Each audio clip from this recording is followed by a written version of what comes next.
I've spit out my overtime belief system that football's not about fairness. College football's got a mythology of fairness, but in the end, the less exhausted team wins. What do you make of overtime? What would you do? Well, college football's overtime is entertaining, but it's absurd. It'd be entertaining to have NBA overtime go to a 2-on-2 contest or a horse competition, but we don't do that. Like, the college football overtime, throw that out. And I say this as someone from Kansas City who the most heartbreaking sports loss of my life was Sunday. A Sunday that when it looked like the Patriots were going to win before Patrick Mahomes mounted the comeback, you called me, and for the first time in our relationship, I gave you the bleep you button, not answering this. And so I have all the reason to be bitter about the way that game ended.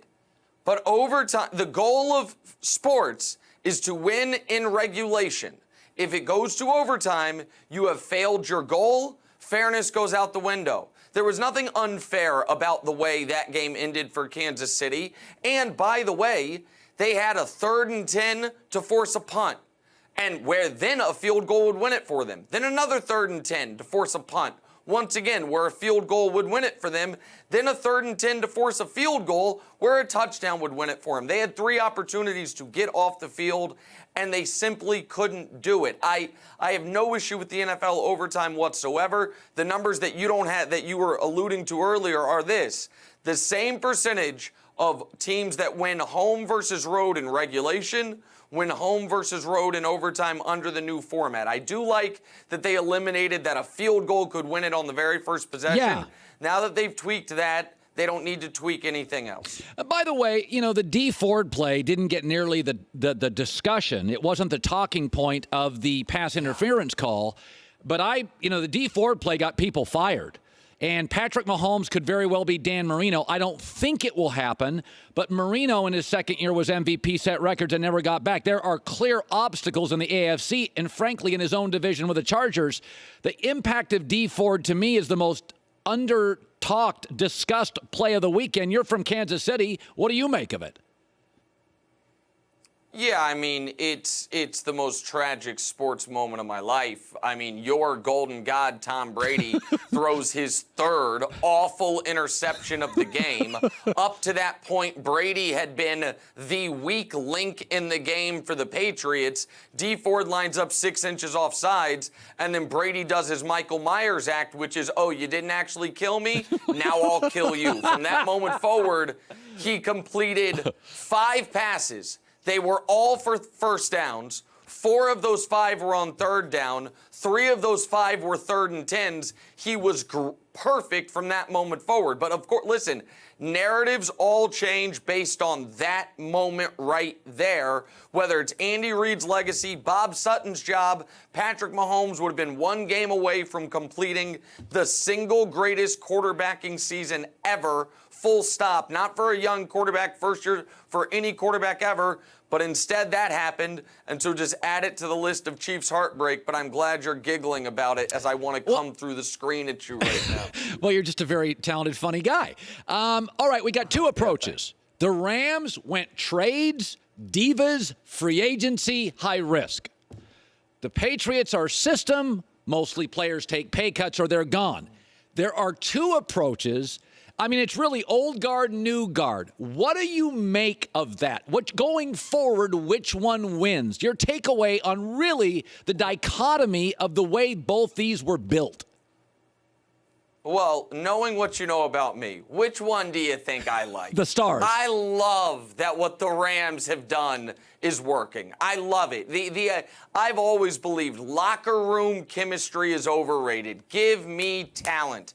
And what you're seeing is they did, I think, a smart thing, which is a lot of the locker room issue guys, Talib, Peters, Sue, on one side of the ball with the veteran D coordinator, and on the other side of the ball is a much more, I would say, stable group led by their major free agent acquisition 2 years ago, Andrew Whitworth, their excellent left tackle. They trade for Brandon Cooks. He's never been a personality issue. I think what the Rams are doing is more duplicable than what the Patriots are doing. What the Patriots infrastructure needs is the greatest coach ever one of the most selfless athletes ever in Brady, who doubles as the greatest quarterback ever, and the infrastructure of we've been here for 20 years. I think a lot of people can do what the Rams did. The team you mentioned that all of a sudden is going to be the Dolphins of the 80s, I'm not assigning it to them yet. The Chiefs should take that approach next year. You still got Mahomes on his rookie deal. Your offense is set. Bring in a bunch of mercenaries on defense and kickstart this team into a true Super Bowl, not only contender, but favorite. I love what the Rams are doing, and I think if they're going to win this Super Bowl, that defense is going to have to be great. Your guy Brady's only lost 10 career playoff games, which is crazy. Been to 9 Super Bowls, 10 playoff losses. Only 2 of them have been in a shootout. The Peyton Manning comeback in 2006 and last year's Super Bowl. Every other Patriots playoff loss, they've been held to 21 or fewer. The way to beat these guys, it's very difficult, but it's to stymie their offense, not to try to keep up with it. By the way, you know what? I was just thinking about this as you talked. The Warriors drive you crazy. They're going to win again. The Patriots drive you nuts. They could win again. You love Westbrook, and he's now the second best player on his team. That's not even arguable right now. It has been a rough couple years. I just want to say thank you for holding it together. You have had a terrible 2-year run. Oh, I thought there was a question. No. Oh, it's just you taunting me. Okay, that's fun. All right, so here's this. I would like, if you could, if my friends John Galley or Sam Batesh or any of the great Dave Pagan production folks, if you could just run back at some point in the show this amazing Colin Cowherd quote, which is, you know my 2 favorite people in sports? Throw out Brady. Well, Tom Brady, you couldn't even help yourself. You were trying to list Russell Wilson and Larry Fitzgerald, and then you were like, wait, but I can't leave out Brady. I can't not mention Brady. I shouldn't mention Brady. Throw out Brady. First, Tom Brady. Everyone know it's Tom Brady. Yeah. It's ridiculous. It is. Just ridiculous. Yeah, listen, it's fun to be you. Just pick the favorites every year. Just, who do I got? I got the Warriors. I got the Patriots. I think Duke's going to be good. Real fun. Way to go out on a ledge, Cowherd. Nick Wright, first things first. Good seeing you, buddy. That whole loyalty goodbye. thing. This next time you call me, same thing. the goodbye button. Hi, everybody. Thanks for watching. Subscribe here to get the latest from the show. Also, be sure to check out more of the best clips from The Herd or go watch a few segments from other shows on FS1.